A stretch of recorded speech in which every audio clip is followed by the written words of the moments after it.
Hi friends, welcome back to my channel. ಸಂಜೆ ಟೈಮಲ್ಲಿ ಅಥವಾ ಟೀ ಕುಡಿತಾ ಇರುವಾಗ ಏನಾದರೂ ಸ್ನ್ಯಾಕ್ಸ್ನ ತಿನ್ನಬೇಕು ಅನಿಸಿದ್ರೆ ದಿಢೀರಾಗಿ ಈ ರೀತಿ ರೆಸಿಪಿನ ಒಂದು ಸಲ ಟ್ರೈ ಮಾಡಿ ನೋಡಿ. ತುಂಬಾ ಟೇಸ್ಟಿಯಾಗಿರುತ್ತೆ. ಇವತ್ತು ರವೆ ವಡೆನ ಯಾವ ರೀತಿ ಮಾಡೋದು ಅಂತ ತೋರಿಸ್ತಾ ಇದ್ದೀನಿ. ಫಸ್ಟ್ಗೆ ಒಂದು ಬಾಣಲೆ ಇಟ್ಕೊಂಡು ಅದಕ್ಕೆ 2 ಕಪ್ಪಷ್ಟು ನೀರನ್ನ ಹಾಕ್ಕೊಂಡಿದ್ದೀನಿ. ನಂತರ ಅದಕ್ಕೆ ಚಿಲ್ಲಿ ಫ್ಲೇಕ್ಸ್ನ ಹಾಕ್ಕೊತಾ ಇದ್ದೀನಿ. ಸ್ವಲ್ಪ ಕಟ್ ಮಾಡಿರ್ತಕ್ಕಂತಹ ಕರಿಬೇವಿನ ಸೊಪ್ಪನ್ನು ಹಾಕ್ಕೊಳ್ತಿದ್ದೀನಿ. ನಂತರ ಹಸಿಮೆಣಸಿನ್ಕಾಯಿನ ಚಿಕ್ಕದಾಗಿ ಕಟ್ ಮಾಡಿ ಇಟ್ಕೊಂಡಿದ್ದೆ, ಅದನ್ನು ಕೂಡ ಹಾಕ್ತಾಯಿದ್ದೀನಿ. ಹಾಗೆಯೇ ತುರಿದಿಟ್ಕೊಂಡಿರ್ತಕ್ಕಂಥ ಶುಂಠಿನ ಹಾಕ್ತಾಯಿದ್ದೀನಿ 1 ಇಂಚಷ್ಟು. ನಂತರ ಕಟ್ ಮಾಡಿರ್ತಕ್ಕಂಥ ಕೊತ್ತಂಬರಿ ಸೊಪ್ಪನ್ನ ಹಾಕ್ಕೊಳ್ತಾ ಇದ್ದೀನಿ. ಈಗ ರುಚಿಗೆ ತಕ್ಕಷ್ಟು ಉಪ್ಪನ್ನು ಹಾಕಿ ಇದನ್ನು ಕುದಿಲಿಕ್ಕೆ ಬಿಡ್ತಾಯಿದ್ದೀನಿ. ಈ ರೀತಿ ಒಂದು ಸಲ ಮಿಕ್ಸ್ ಮಾಡಿಕೊಂಡು ಕುದಿಲಿಕ್ಕೆ ಬಿಡಬೇಕು. ಅದು ಚೆನ್ನಾಗಿ ಕುದಿಯೋವರೆಗೂ ನಾವು ಕುದಿಸ್ಕೊಳ್ಬೇಕು. ನೋಡಿ, ಇವಾಗ ಚೆನ್ನಾಗಿ ಅದು ಕುದೀತಾ ಇದೆ. ಈ ರೀತಿ ಕುದಿಯೋವಾಗ ನಾನು ಅದಕ್ಕೆ 1 ಕಪ್ಪಷ್ಟು ರವೆನ ತೊಗೊಂಡಿದ್ದೀನಿ. ನಾನು ಚಿರೋಟಿ ರವೆನ ತೊಗೊಂಡಿದ್ದೀನಿ. ಈಗ ಇದನ್ನು ನಾವು ಈ ರೀತಿ ಮಿಕ್ಸ್ ಮಾಡ್ಕೊಳ್ತಾ ಹಾಕ್ಕೊಳ್ಬೇಕಾಗತ್ತೆ. ಸ್ವಲ್ಪನೇ ಈ ರೀತಿ ಹಾಕ್ಕೊಳ್ತಾ ನಾವು ಮಿಕ್ಸ್ ಮಾಡ್ಕೊಳ್ಬೇಕು.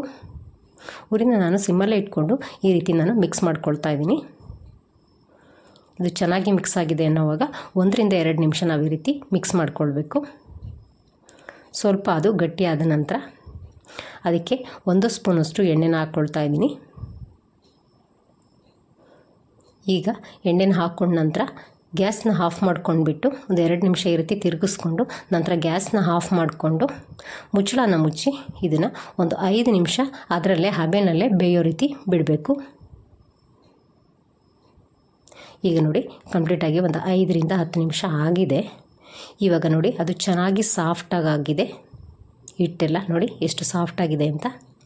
ಈಗ ಇದು ಸ್ವಲ್ಪ ಆರಿದ ನಂತರ ಅಥವಾ ತಣ್ಣಗಾದ ನಂತರ ನಾವು ಇದನ್ನು ಕೈಯಿಂದ ಚೆನ್ನಾಗಿ ಇದನ್ನು ಈ ರೀತಿ ಮಿದ್ಕೊಳ್ಬೇಕಾಗತ್ತೆ. ಅಂದರೆ ನಾದ್ಕೊಳ್ಬೇಕು. ಈ ರೀತಿಯಾಗಿ ಇದು ಸಾಫ್ಟಾಗಿ ಆಗೋವರೆಗೂ ನಾವು ನಾದ್ಕೊಳ್ಬೇಕು.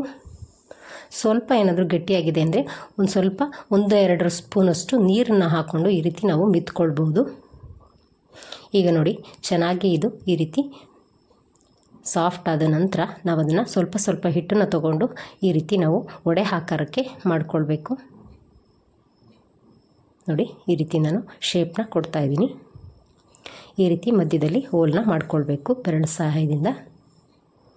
ಈಗ ನೋಡಿ, ಚೆನ್ನಾಗಿ ವಡೆ ರೆಡಿಯಾಗಿದೆ. ಈಗ ಎಲ್ಲ ವಡೆಗಳನ್ನು ನಾನು ಮಾಡಿ ಇಟ್ಕೊಂಡಿದ್ದೀನಿ. ಈ ಕಡೆ ಎಣ್ಣೆ ಕೂಡ ಬಿಸಿ ಮಾಡಲಿಕ್ಕೆ ಇಟ್ಟಿದ್ದೆ. ಎಣ್ಣೆ ಕೂಡ ಚೆನ್ನಾಗಿ ಬಿಸಿಯಾಗಿದೆ. ಈಗ ಉರಿನ ನಾನು ಮೀಡಿಯಮ್ ಫ್ಲೇಮ್ ಇಟ್ಕೊಂಡು ಈ ವಡೆಗಳನ್ನ ಫ್ರೈ ಮಾಡ್ತಾಯಿದ್ದೀನಿ. ಈ ರೀತಿ ಚೆನ್ನಾಗಿ ಎಲ್ಲ ವಡೆಗಳನ್ನ ನಾವು ಕರಿಬೇಕಾಗತ್ತೆ.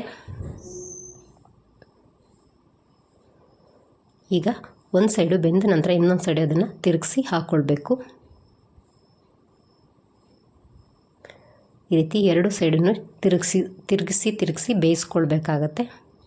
ಈಗ ನೋಡಿ, 2 ಸೈಡನ್ನು ಚೆನ್ನಾಗಿ ಗೋಲ್ಡನ್ ಬ್ರೌನ್ ಬರೋವರೆಗೂ ಬೆಂದಿದೆ ಚೆನ್ನಾಗಿ. ಇಷ್ಟಾದರೆ ಸಾಕಾಗುತ್ತೆ. ಈಗ ಅದನ್ನು ತೆಗೆದು ಒಂದು ಪ್ಲೇಟಿಗೆ ಹಾಕ್ಕೊಳ್ತಾ ಇದ್ದೀನಿ. ಅದೇ ರೀತಿ ಉಳಿದಿರ್ತಕ್ಕಂತಹ ವಡೆಗಳನ್ನು ಕೂಡ ಈ ರೀತಿ ಕರಿತಾ ಇದ್ದೀನಿ. ಇವುಗಳನ್ನು ಕೂಡ ತೆಗೆದು ಒಂದು ಪ್ಲೇಟಿಗೆ ಹಾಕ್ಕೊಂಬಿಡೋಣ. ಈಗ ನೋಡಿ, ಈ ರೀತಿ ನಾವು ಮಾಡಿಕೊಂಡ್ರೆ ರುಚಿಕರವಾದಂತಹ ಇನ್ಸ್ಟೆಂಟ್ ಆದಂತಹ ರವೆ ವಡೆ ರೆಡಿಯಾಗುತ್ತೆ. ಇದನ್ನು ನಾನು ಚಟ್ನಿ ಜೊತೆ ಸರ್ವ್ ಮಾಡ್ತಾಯಿದ್ದೀನಿ. ನೋಡಿ ಎಷ್ಟು ಸಖತ್ತಾಗಿ ಬಂದಿದೆ ಅಂತ. Thank you for watching.